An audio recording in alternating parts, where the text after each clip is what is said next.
Hunter may sound like a very generic kind of name for a video game, but the game Hunter, which was released for the Amiga way back in 1991, is actually a game that, as well as being a great deal of fun, was actually pretty cutting edge for its time.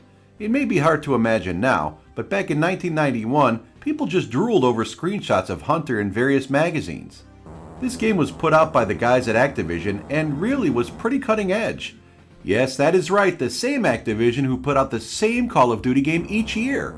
The presentation of Hunter really is spectacular. The game is huge and is made using polygons. This was very rare for 1991, and even rarer for a game with polygons to look this good.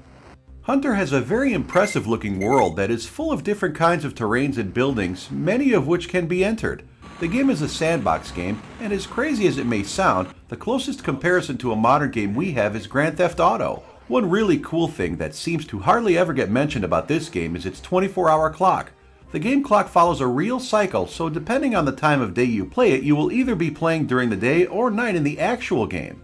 Stuff like this was very ahead of its time back in 1991. The gameplay of Hunter is that of a first-person action game.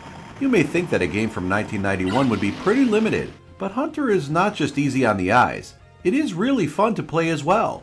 You have a great variety of guns that you can use to take down the bad guys, as well as this. There are numerous vehicles that you can get in and tear around the level in.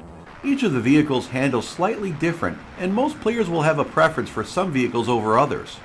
The world that Hunter is set in is full of life. There are random people who go around the level as well as the people you are needing to track down, but the game also has animals as well that go around the level.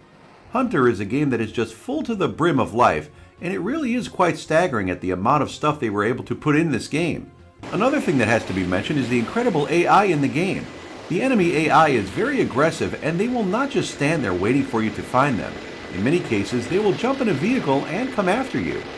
As far as what you have to do in the game, Hunter is a game that will keep you busy for a very long time. It is split into 3 different game modes. The first mode in the game is your typical action game, where you are needed to track down and eliminate this badass general. You do this by exploring the level and talking to the various people who you find. You can talk to people and even bribe them to find out where he is. Once you take him down, you need to get your butt back to headquarters.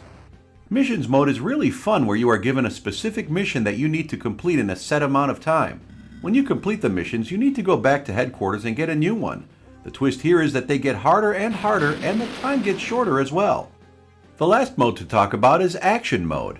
This one is really like a modern sandbox game. You are given a list of enemy targets that you need to take down. It is up to you what the best way to take them down is and in what order. This is really cool, and it is very unlike any other game that was around in 1991. Hunter is a fantastic game and one of the best 3D games that was released on the Amiga. It surprisingly holds up very well to this day. Games like Grand Theft Auto 5 and Far Cry 3 really do owe a great deal to this game.